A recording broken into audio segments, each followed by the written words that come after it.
Hey guys, it's me, 807444. Today, guys, we're talking to you guys about USA 1, Bosnia, Herzegovina nil. Now, if you're new around here, I definitely recommend you hit the subscribe button down below. I do cover a lot of the U.S. men's national team content around here, and I also do cover a lot of the international content that happens on the channel. You know, we got the AFCON coming up very soon, which I'll be making predictions for. And then, of course, we have the club football that's going on. So consider yourselves, if you're a passionate fan of football, I do recommend you hit the subscribe button, as well as like the video as well, help spread the channel, and of course comment down below your thoughts, and of course I'll be reading you some of your comments and giving my thoughts, and I'll tell you whether I agree or not. So I definitely recommend you hit the subscribe button. Anyways, back to the video. So we know this was not a very important game. Obviously we knew this was a friendly, and obviously there was nothing to play for. Essentially, like, this is just like a way to get the MLS players to get some more opportunities, and some from other foreign players, to like really stamp an authority to like have somewhat of a chance to be called up. Because let's be real, guys, most of these players that we're going to see here will probably not be in the general roster, probably not going to be in the competitive rosters, but they can always have a chance to make that. But if they play really well in this match, which was the intention, then maybe they could push for a cap. So let's go ahead and look at the lineup that Greg Berhalter put out there against Bosnia Herzegovina. Now, we did get the news before the game that Aaron Long wouldn't play this match. He was not completely fit, so he wasn't going to play. So for me, let's start with the goalkeeper. Matt Turner for me obviously made sense. I'm okay with that decision. And then you got George Bello, who I expected him to start, and I gotta say he was very, very average in that game. He wasn't great. Kessler got the opportunity. Zimmerman started, which I expected. I expected Zimmerman to start. I believe he was our captain on the day, which was interesting. Then we got Lennon that was in the right back position, which is interesting. Then we have midfield Christian Roldan, Johnny Cardoso, Kellen Acosta. Okay, they've got Jordan Morris, Pepi, and Ferreira. So I gotta say that the team overall was okay. I would have liked to have seen Brian Reynolds get the opportunity to start at the right back position. I would have liked to have seen the other center back. I think Kessler's okay. And then I would have liked to have seen I would have liked to see Caden Clark start this match. You know, um, and I didn't really want to see Roldan.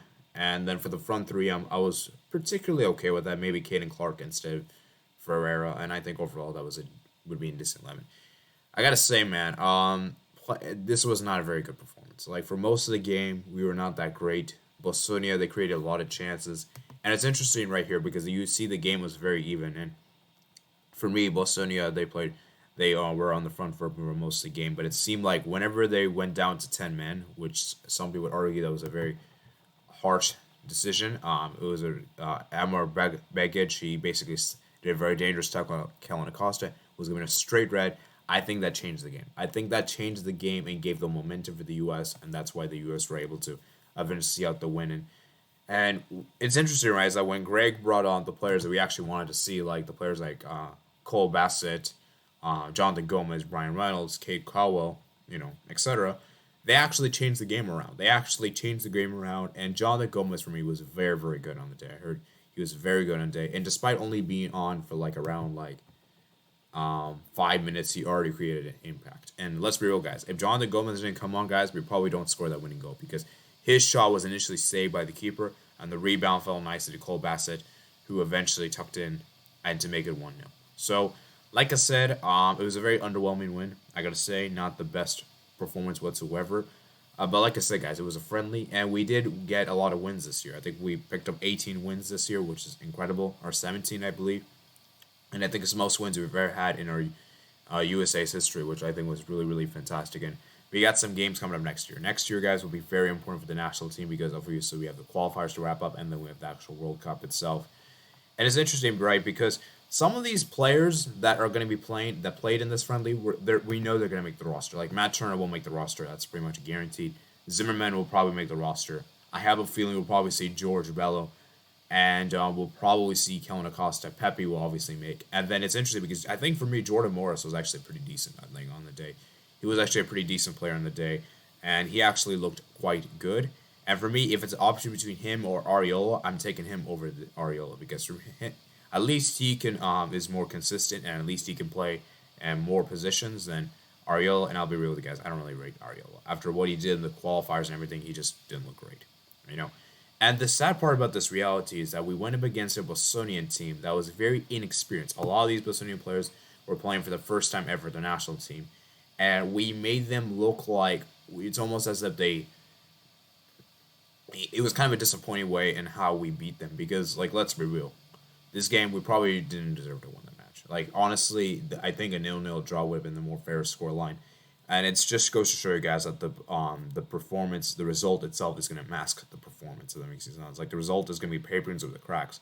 When we saw how Bosnia on the day, they were actually probably better than us for most of the game. They created more opportunities. I think when Jonathan Comas came on, we actually created got some shots on target and everything. And it took us a long time for Ibis to even get a shot on target, I believe, because we only generated 3 shots on target, which is pretty sad indeed. So, as I said, like I said, it's gonna be interesting. And I just the thing I hate about Greg so much is that this is let me just say this right now.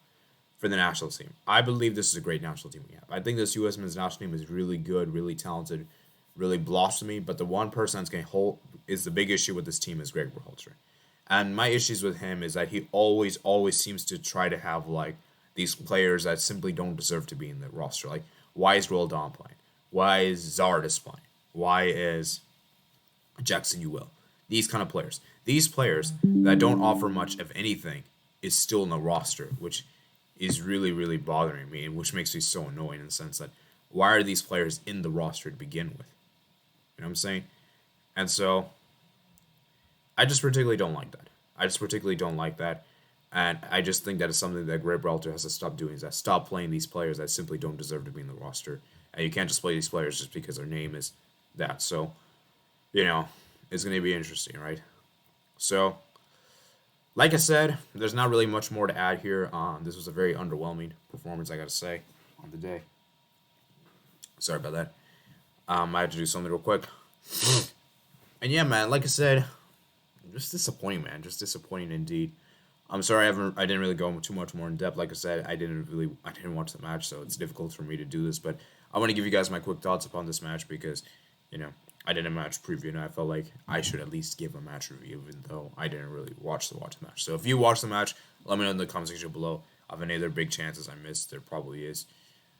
But judging from what I saw and everything, it seems like this was it. And yeah, man. So let's see what happens, man. So like I said, that's it for today. So hope you guys did enjoy the video, guys. If you're new around here, make sure you guys consider subscribing, liking the video, comment down below. Check out my other places in the description below. And I'll see you guys later. Peace out.